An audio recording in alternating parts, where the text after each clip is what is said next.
युवा राजद भोजपुर के द्वारा आयोजित 23 मार्च को बेरोजगारी, कानून व्यवस्था, भ्रष्टाचार, महंगाई, स्वास्थ्य, शिक्षा, संविदा कर्मी और शिक्षक अभ्यर्थियों की नियुक्ति जैसे जन सरोकार से जुड़े मुद्दे को लेकर विधानसभा का घेराव के मुद्दे पर भोजपुर जिला राजद के कार्यालय मौलाबाग आरा में कारी सुहैब प्रदेश अध्यक्ष युवा राजद ने बैठक कर प्रेस कॉन्फ्रेंस के माध्यम से कहा कि बिहार सरकार 19 लाख युवाओं को नौकरी देने का वादा किया था, लेकिन 19 लोगों को भी नौकरी नहीं मिली, जबकि सरकार बने इतने दिन हो गए हैं।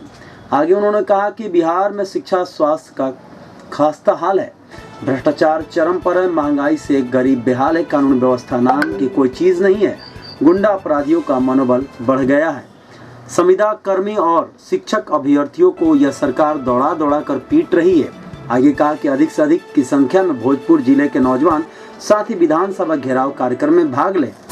सभा में जो लोग बैठे हुए हैं, सत्ता पक्ष के लोग, वो लोग फर्जी लोग हैं। असली लोग वो होता है जिसको जनता चुनती है, और जनता ने नेता प्रतिपक्ष माननीय तेजस्वी यादव जी को चुना, लेकिन इन लोगों ने फर्जी तरीके से डकैती करके सत्ता को हासिल किया। और जो 19 लाख रोज़गार देने का वादा किया, 19 लोगों को रोज़गार अभी तक नहीं मिला है। 5 महीना बीत चुका है। मेरे नेता ने कहा था कि पहले कैबिनेट के पहले कलम से 10 लाख लोगों को सरकारी नौकरी देंगे। इन लोगों ने लंबे लंबे वादे कर दिए, कोई पुरसाने हाल नहीं है, बल्कि शिक्षक अभ्यर्थियों पर लाठियां चलाई जा रही है। दारोगा बहाली वालों पर अभ्यर्थियों पर जो है वो लाठियां चलाई जा रही है, महिलाओं पर लाठियां चलाई जा रही है। तो बेरोजगार परेशान है। आपको जानकारी होगी, खगड़िया में कल 5 लोगों ने भूख के कारण सुसाइड कर लिया, जिनके पास खाने को नहीं था। अब लोग सुसाइड करने पर मजबूर हैं, उनके पास रोज़गार नहीं है। तो हमारा सवाल ये है कि आपने 19 लाख लोगों को रोज़गार देने का वादा किया, अब तक क्यों नहीं? क्या ये वही वादा है जो सरकार आने पर 15-15 लाख रुपया हर व्यक्ति के खाते में जाएगा? क्या ये वही वादा है कि सालाना 2 करोड़ लोगों को रोज़गार देंगे? और जब से ये सरकार आई है, एनडीए की सरकार बनी है, भाजपा की सरकार बनी है, 6 साल में 20 करोड़ लोग इस देश में बेरोज़गार हो चुके हैं। 20 करोड़ लोग बेरोज़गार हो चुके हैं। तो इसलिए पहला सवाल तो ये है कि 19 लाख लोगों को रोज़गार दीजिए। दूसरा, महंगाई चरम पे है। इन्होंने कहा था कि हम आएंगे तो महंगाई एकदम ख़त्म हो जाएगी। जब 2008 में $163 प्रति बैरल था, तब यहाँ 50 रुपये पेट्रोल था। आज 60-62 प्रति बैरल डॉलर है, तो फिर आज 100 रुपये पेट्रोल है। तो ये क्या है? आप 63 रुपये, 64 रुपये सिर्फ टैक्स के नाम पर ले रहे हो। क्यों भाई? अब जब पेट्रोल डीजल का दाम बढ़ता है तो जिससे तमाम चीज़ों की कीमत बढ़ती है, चाहे वो खाने पीने की चीज़ हो, चाहे वो दवाई हो, चाहे पहनने की चीज़ हो, सब की कीमत बढ़ती है। और आज गरीबी का ये हाल है कि लोग नौकरी मांगना तो दूर की बात है, नौकरी मिलना तो दूर की बात है, नौकरियां जा रही हैं। और भारत सरकार के कार्मिक विभाग ने बाकायदा चिट्ठी जारी कर दिया है कि अभी कोई नौकरी हमारे पास नहीं है, हम कोई नौकरी नहीं देंगे। तो ये बंगाल में भी जाके कहते हैं कि सरकार बनेगी तो 75 लाख नौकरी देंगे। यहाँ बोल के चले गए 19 लाख नौकरी दे देंगे। 5 महीना बीत गया, 19 लोगों को नौकरी नहीं दिया, बल्कि बहुत सारे लोगों को नौकरी से निकाल दिया गया है। गैस सिलेंडर 1000 पार कर रहा है। उज्ज्वला योजना के तहत जो लोगों को आपने दिया था, क्या उन लोगों के पास दोबारा उसको भराने का पैसा है? नहीं है। तो गैस सिलेंडर भराने का पैसा नहीं है, पेट्रोल डीजल भरने का पैसा नहीं, और फिर अपराध चरम पर है। मतलब कोई ऐसा दिन नहीं है कि बिहार में 10-20, 28 लोगों की एक दिन में हत्या हो रही है। 15-15 करोड़ के सोने लूटे जा रहे हैं, और बिहार सरकार के मंत्री शराब बेचवा रहे हैं। पुलिस थाने में शराब बेची जा रही है। मुख्यमंत्री आवास से इन सारे अपराधियों को संरक्षण मिल रहा है।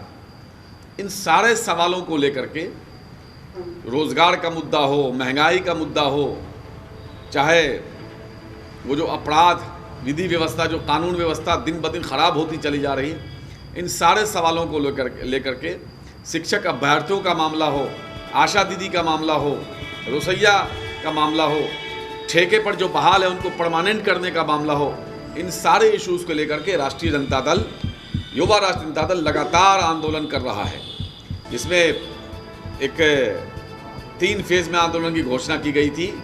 8 तारीख को सभी प्रखंड मुख्यालय पर धरना, और वो हो चुका। 15 तारीख को सभी ज़िला मुख्यालय पर धरना, और तेजस्वी जी के नेतृत्व में 23 तारीख को जेपी गोलंबर गांधी मैदान से विधानसभा का घेराव करेंगे हम लोग। और उस दिन इस फर्जी सरकार को ख़त्म करने का ऐलान होगा कि फर्जी सरकार, अब बिहार के लोग 1 मिनट बर्दाश्त नहीं करेंगे। 19 लाख रोज़गार दो या नहीं तो गद्दी छोड़ो। इसी की तैयारी के लिए हम आज भोजपुर पहुँचे हैं। हमारे तमाम साथी, पार्टी के सब लोग, हम लोग बैठ करके, क्योंकि आवाम फ़ोन कर रही है, बिहार से हर गांव कस्बे से फ़ोन आ रहा है कि हम लोग भी आना चाहते हैं, हम लोग भी आना चाहते हैं। जनसैलाब उमड़ रहा है पटना में, और नीतीश कुमार पर लोगों का भरोसा नहीं रहा। भाजपा नीतीश कुमार पर कोई भरोसा लोगों को नहीं है, क्योंकि वो सिर्फ झूठ बोलने का काम करती है। ये बड़का झूठा पार्टी, और ये भारत जलाओ पार्टी, और ये जो पीठ में छुरा भोकवा पार्टी जदयू। तो मैं ये नहीं कहता कि प्यार मत करना, नीतीश कुमार जैसे गद्दार पर कभी एतबार मत करना, ये बिहार की आवाम कह रही है। इन सारे सवालों को लेकर के हम कई ज़िला जा रहे हैं, इसी क्रम में आज यहाँ आए। बताया जा रहा है कि जो आज कार्यक्रम आयोजित किया गया, जहाँ बाहर के किसान थे, किस तरीके का रणनीति बनेगा?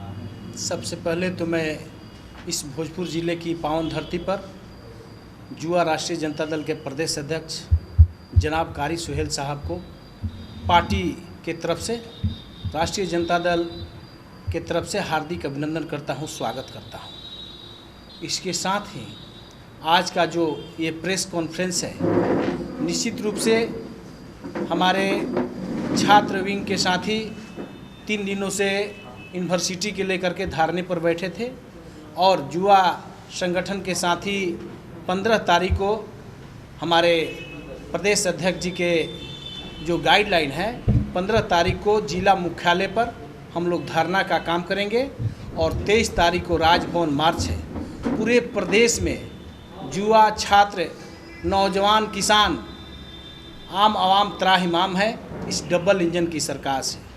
डबल इंजन की सरकार चुनावी मैदान में घोषणाएं जो करती है, निश्चित रूप से उसका विपरीत रिजल्ट होता है। आप 2014 के लोकसभा चुनाव को देखते हुए 2020 का विधानसभा का चुनाव का घोषणा पत्र, आज फिर बंगाल में भी इन लोग का जो घोषणा पत्र जारी हुआ, 2 करोड़ बनाम विधानसभा बिहार में 19 लाख, और फिर देख लीजिए कि बंगाल में ममता दीदी की सरकार को अपदस्थ करने के लिए 75 लाख युवाओं को रोज़गार देने का वादा सरकार ने की है। ये वादा यहाँ के पूरे देश, प्रदेश नहीं पूरे देश के आम आवाम, गरीब, किसान, नौजवान देख रहे हैं कि आज 3 माह से बॉर्डर पर, दिल्ली की सड़कों पर देश के गरीब, किसान, मजदूर अपनी मांग रहे हैं, और ये सरकार कुंभकर्णी निंद्रा में सोई हुई है। उसी सरकार के अंग हैं जो यहाँ बिहार के मुखिया नीतीश कुमार, उसी गठबंधन के मुखिया हैं, और ये एनडीए के जो इशारे पर चुनाव आयोग का मुखिया हैं, बिहार की जनता का मुखिया नहीं है। बिहार की जनता ने तो माननीय नेता प्रतिपक्ष तेजस्वी यादव के पक्ष में जनादेश दिया, और बिहार के आम आवाम का किसी तरह का मुसीबत हो तो माननीय नेता प्रतिपक्ष तेजस्वी यादव के यहाँ अपना फरमान लेकर पहुँचते हैं, या कि नीतीश कुमार के यहाँ। ये मीडिया भाई लोग भी समझ रहे हैं। इसलिए राष्ट्रीय जनता दल पूर्ण रूप से संघर्षरत है, और आने वाला समय बिहार की जनता और पूरे प्रशासन, मीडिया ही इस निकम्मी सरकार को हटाने का काम करेगी। सबों के साथ राष्ट्रीय जनता दल कंधे में कंधे मिला करके पूरे प्रदेश में अभियान चला रहा है और आज न कल बिहार के मुखिया तेजस्वी यादव हैं और जनता के हृदय में बसे हुए हैं। इन्हीं जनादेश के साथ संघर्ष जारी रहेगा। युवा के जिलाध्यक्ष हैं, युवाओं की रेखा करेंगे। युवाओं के लिए सबसे पहले हम भोजपुर की धरती पर हम लोग के प्रदेश अध्यक्ष जुझारू, लड़ाकू, तेवर और कलेबर वाले मोहम्मद कारी सुहेल साहब जी आए हैं। इनका हम भोजपुर में स्वागत करते हैं। और सबसे बड़ी बात है कि युवा आज की डेट में नरेंद्र मोदी के सरकार में अपने को ठगा हुआ महसूस कर रहा है। रोजगार के नाम पर युवाओं को ठग लिया। किसान को देखिए रहे हैं, जालियांवाला बाग की स्थिति से पिटवा रहा है। भ्रष्टाचार चरम सीमा पर है, घूसखोरी चरम सीमा पर है। कोई संस्था सुरक्षित नहीं है, सबको वो गुलाम बना लिया है। देश विकट परिस्थिति से गुजर रहा है। इसी के महंगाई, हत्या, लूट, अपहरण, डकैती, बलात्कार, इन सभी मुद्दों पर मुजफ्फरपुर में चकला घर चला सरकारी पैसा पर। ये भी देखे, शराब बिक्री देख रहे हैं कि इनका मंत्री का भाई बेचवा रहा है। विद्यालय में बहुत सारी घटनाएं हो रही है, इसका कोई सूझबूझ देने वाला नहीं है। लोग भूखे मर रहे हैं, उसका खोज खबर कोई लेने वाला नहीं है। सारी बिंदुओं पर हम लोग 23 तारीख को राजभवन का घेराव हमारे आदरणीय नेता तेजस्वी यादव जी के आह्वान पर युवा राजद की तरफ से होने जा रहा है। हम सारे साथी पटना में हजारों की संख्या में पहुंचेंगे इस जिला से और मोदी जी को उखाड़ फेंकने का आह्वान करेंगे, नीतीश जी को उखाड़ फेंकने का आह्वान करेंगे और आने वाले समय में तेजस्वी जी की सरकार बने ताकि रोजगार युक्त, मुक्त नहीं युक्त, रोजगार युक्त बिहार बने, संस्कारी बिहार बने, क्राइम मुक्त बिहार बने, विद्यालय में पढ़ाई हो सरकारी और सरकारी हॉस्पिटल में इलाज हो। इन्हीं चंद बातों के साथ हम लोगों को इस प्रदर्शन को सफल बनाना है। 23 तारीख को विधानसभा का घेराव करना है।